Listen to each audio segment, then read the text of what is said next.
क्या आप देश और दुनिया की खबरों से रह जाते हैं बेखबर? तो सब्सक्राइब कर लीजिए हमारे HT न्यूज चैनल को और बेल आइकॉन को दबाना मत भूलिएगा। ऑल इंडिया मजलिस-ए-इत्तेहादुल मुस्लिमीन चीफ असदुद्दीन ओवैसी ने नागरिकता संशोधन विधेयक को लेकर मोदी सरकार की मंशा पर सवाल उठाए हैं। ओवैसी ने कहा है कि नागरिकता विधेयक लाने का मकसद क्या है कि हिंदुस्तान को एक धर्म आधारित देश बना दिया जाए, फिर हिंदुस्तान और इजराइल में अब कोई फर्क नहीं रहेगा।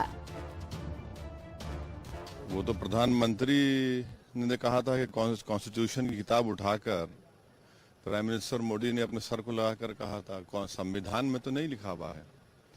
संविधान में लिखा हुआ है कि India is Bharat secular socialist democratic Republic रहेगा। तो अब ये अगर बनाना चाहते हैं तो हो सकता है बनाना चाहेंगे। वो चाहते हैं कि हिंदुस्तान भारत इंडिया एक रिलीजियस कंट्री थियोक्रेटिक कंट्री बन जाए, और इसीलिए ये क्या आपका बिल लाए हैं। CAB का बिल जो लाने का मकसद क्या है कि हिंदुस्तान को एक थियोक्रेटिक कंट्री बना दिया जाए। हिंदुस्तान में और इजराइल में और उस वक्त के ओडिशा में कोई फर्क नहीं रहेगा। आप ओवैसी ने नागरिकता संशोधन विधेयक को अनुच्छेद 14 और 21 का उल्लंघन बताया है।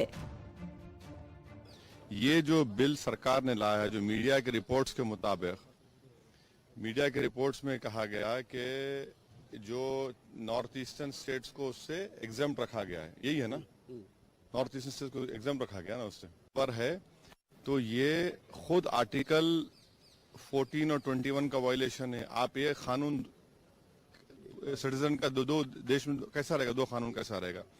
दूसरा ये कि ये आप रिलीजन के ऊपर कानून बना रहे हैं, अगेन ये आर्टिकल 14 और 21 का वायलेशन है। तीसरी बात ये है कि हम जिसने हमारा संविधान बनाया और सिटीजनशिप का एक्ट बनाया गया, उसमें तो कभी ये बात जिक्र ही नहीं था कि मजहब की बुनियाद पर सिटीजनशिप दी जाएगी। चौथी बात ये, अगर कोई एथिस्ट होगा क्या करेंगे आप, और अगर कोई कहेगा कि मुझे पॉलिटिकली विक्टिमाइजेशन है, उसका क्या करेंगे आप। AIMIM चीफ ओवैसी ने मोदी सरकार पर ये तक आरोप लगाया कि सरकार हिंदुस्तान के मुसलमानों को ये संदेश देना चाहती है कि आप अव्वल दर्जे के शहरी नहीं हैं, बल्कि दूसरे दर्जे के शहरी हैं। इस तरह के कानून बनाने के बाद पूरी दुनिया में हमारा एक मजाक होगा। अगर ऐसा कानून बनता है तो बड़ा अफसोस का दिन होगा। और ये कानून बनाकर बीजेपी सरकार एक मैसेज देना चाह रही है, खास तौर से भारत के मुसलमानों को, कि आप अव्वल दर्जे के शहरी नहीं है, आप दूसरे दर्जे के शहरी हैं। बता दें कि नागरिकता विधेयक को केंद्रीय मंत्रिमंडल ने स्वीकृति दे दी है। इसके जरिए पाकिस्तान, बांग्लादेश और अफगानिस्तान से आए गैर मुस्लिम शरणार्थियों को नागरिकता दी जा सकेगी।